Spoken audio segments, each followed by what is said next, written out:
Estava em Angola a primeira vez na África 25 anos atrás. O país destruído em guerra. Jonas Savimbi ainda estava vivo, líder da UNITA, brigando com o governo, na época já do general que antecipou a vida do Zé Eduardo. Luanda parecia uma cena de filme de terror. 60 mil pessoas mutiladas, sem perna, sem braço, por causa das minas dentro da cidade. Presta atenção nesse detalhe, 60 mil pessoas sem pernas, sem braços. Eu preguei 40 dias. Meu primeiro culto eu tive que pregar 5 horas e meia. Porque eu preguei 1 hora, quando eu fui entregar o microfone, o pastor falou, é só isso? Outro detalhe. Vocês brasileiros só tem isso? Agarrei o microfone, preguei mais 1 hora, eu fui devolver e falou, continua. Mais tarde eu descobri que aquele povo que estava me ouvindo não tinha para onde ir. Não tinham casa, não tinham comida. E no final do culto o pastor dava uma sopa. Então ficava todo mundo, ele diz, alimenta o nosso povo. Depois de 40 dias estou eu na porta do aeroporto, uma surpresa, 5 mil africanos.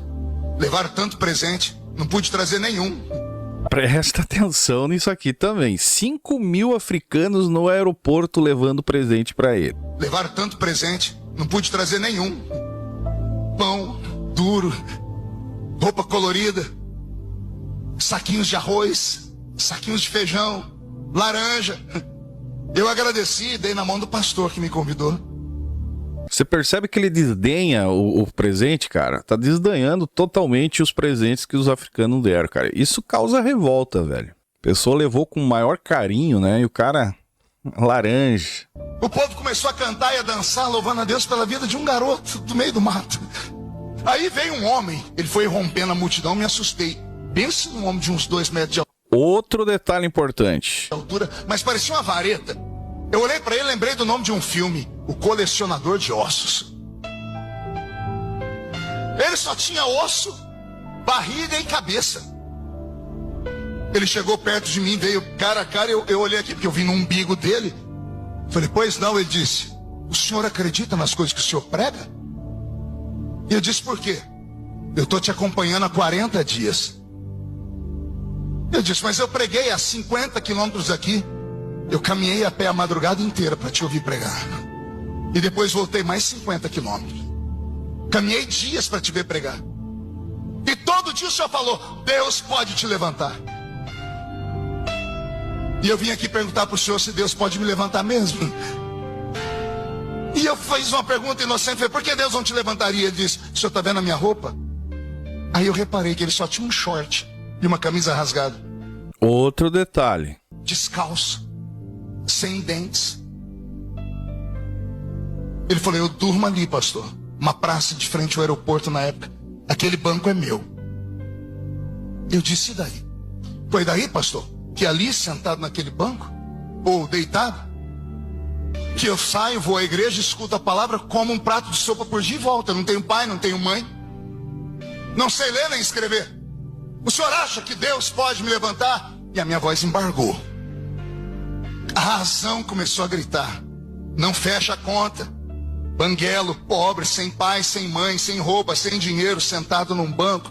Aquele rapaz mexeu comigo e eu falei, eu não vou mentir para ele. Aí eu fui dar uma resposta para ele, que é a resposta que todo pastor dá quando ele não acredita no que você está falando. Vou entregar aos pastores agora. Toda vez que você contar alguma coisa para um pastor ou para alguém que é crente, a pessoa fala assim, vamos orar?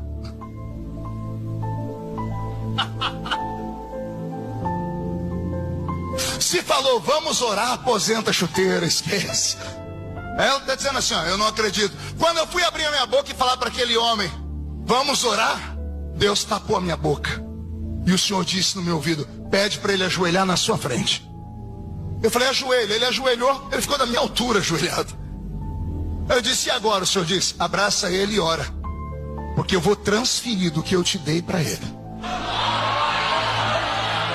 Você acredita em transferência de unção? Tem gente que acha que isso é místico demais. Eu acredito, porque me ensinaram. Eu abracei aquele africano e orei. E de repente ele ergueu os braços para cima e deu um grito e começou a orar em línguas. Jesus batizou ele com o Espírito Santo ali. E ele começou a pular de joelho no chão.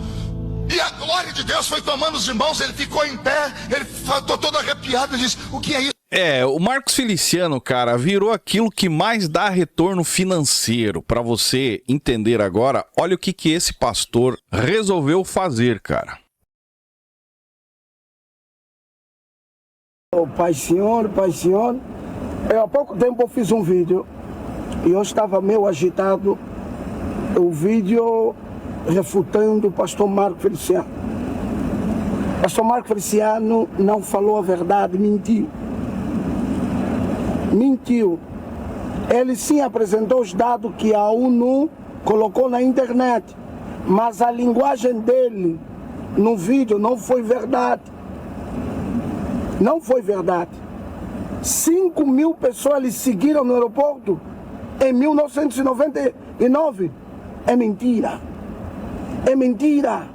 E o jovem que ele falou no vídeo, deixa eu vos dizer, com todo respeito, é o pastor Ngangula, a quem eu tenho muita consideração também. Pastor Ngangula, para quem não sabe, vivia próximo da igreja Maculusso no Che Guevara. Próximo, a casa dele estava em frente da igreja. E deixa eu vos dar uma informação, e o pastor Ngangula vai testemunhar isso.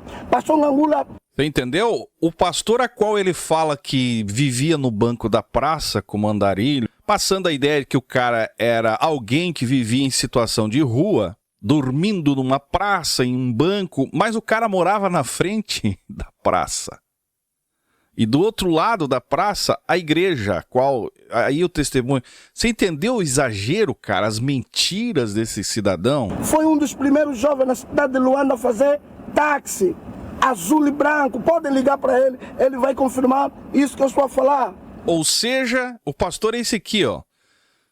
Isso quer dizer que o cara que ele fala, que passa a ideia de que vivia em situação de rua, é um taxista. Era um taxista, meus amigos. Afirmar isso que eu estou a falar.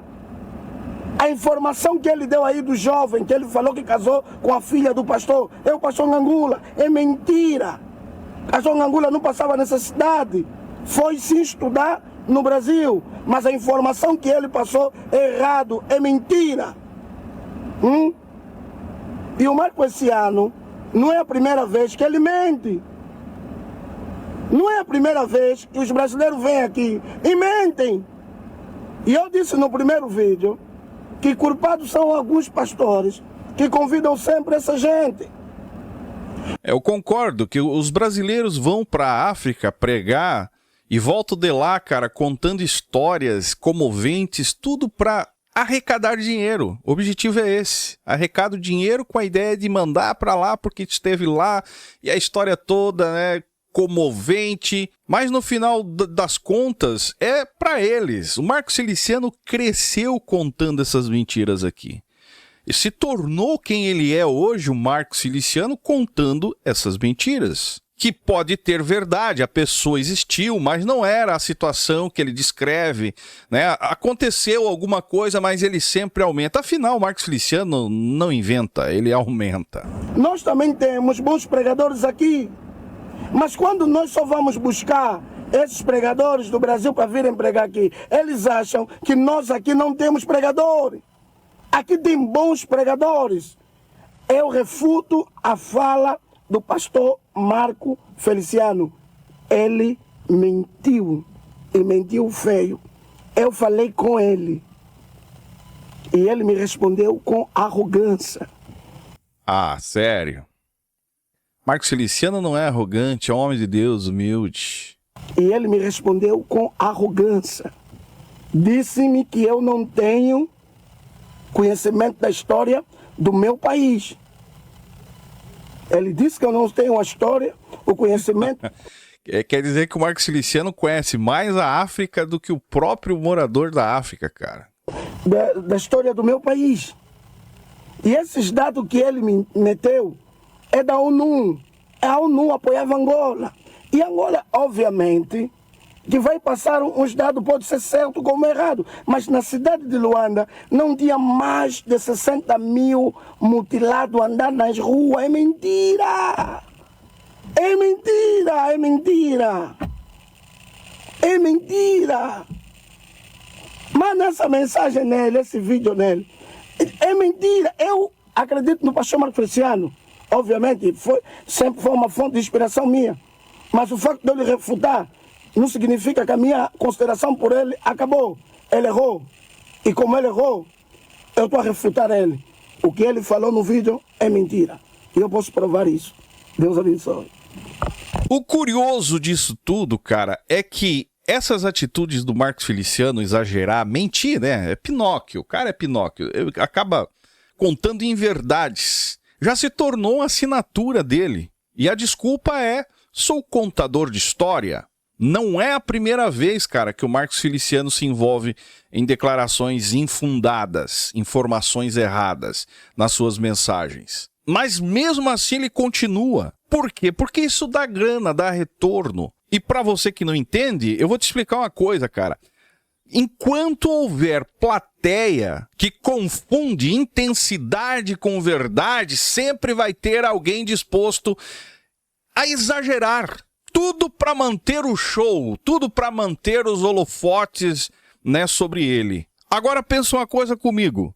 Quando um líder espiritual, ao nível do Marcos Feliciano, precisa recorrer a histórias aumentadas, distorção da realidade da qual ele conta que viveu, em nome de sustentar uma autoridade, meu amigo, a pergunta fica: o que esse cara está defendendo? A quem esse líder está servindo? Diante de que plateia esse líder espiritual está? Porque para mim, cara, no final das contas, não é só quem fala, só quem mente, só quem conta inverdades, mas sim também quem aplaude sem questionar o cidadão. Parabéns ao pastor aí que refutou, né? Não ficou só ouvindo, aplaudindo, porque ele é um parlamentar, porque é um pastor de renome, um conferencista internacional. Só existe esse tipo de coisa de mentirosos em cima de púlpito porque existe plateia que continua aplaudindo, não questionam os exageros que contam. E eu digo pra você, cara, se a plateia precisa ser enganada para continuar acreditando no Deus que ela diz servir, pode ter certeza que isso que você chama de fé é só mais uma dependência emocional. Não confunda a fé nessa situação aí com dependência emocional, velho. Porque, cara, se você lembra, o Marcos Feliciano, nos Gideões Missionários da Última Hora, em Camboriú, a qual ele, né, faz parte todos esses anos, que é um evento onde a emoção acaba falando muito mais forte, né? O fanatismo predomina dentro do evento. Ali ele contou essas histórias e ele entendeu já cedo, bem novinho, lá na primeira mensagem que ele pregou nos Gideões, que não bastava só pregar, só a Bíblia, porque tem que impactar com histórias mirabolantes, inventadas, exageradas, para o povo poder entrar na onda e a emoção tomar conta do ambiente e assim ele se tornar quem ele se tornou. Não basta ensinar, tem que impressionar o público com exageros. E quando alguém descobrir, questionar, simplesmente você não conhece o seu país, meu amigo. Eu conheço de história, é mais ou menos por aí, cara. É uma verdadeira vergonha, né? E o pior é que deu certo pro Marcos Feliciano. Cresceu, ganhou visibilidade, construiu a sua carreira política, lotou agendas desde de criança, conforme ele fala, né? Um menino ainda. Ou seja, monetizou a fé cedo e transformou testemunhos mentirosos, exagerados, em um verdadeiro produto apresentado ao público que aplaude e contribui, consome o seu produto. E isso, cara, eu já falei em outros vídeos, isso é o método do cara. É mostrar uma autoridade religiosa, empurrar goela abaixo na boca do povo e fazer engolir, né? Sem mastigar. Engole aí porque é isso aqui, receba a unção de Deus. Porém, eu digo pra você, assim como esse pastor apareceu agora, né, refutando ele nos exageros, nas mentiras, eu digo pra você, cara, que toda a história, seja ela qual for, sempre vai ter um ponto incômodo. Ou seja, uma verdade. Porque quando é contador de história, o povo espera metáfora e não distorção de algo real que aconteceu. Metáfora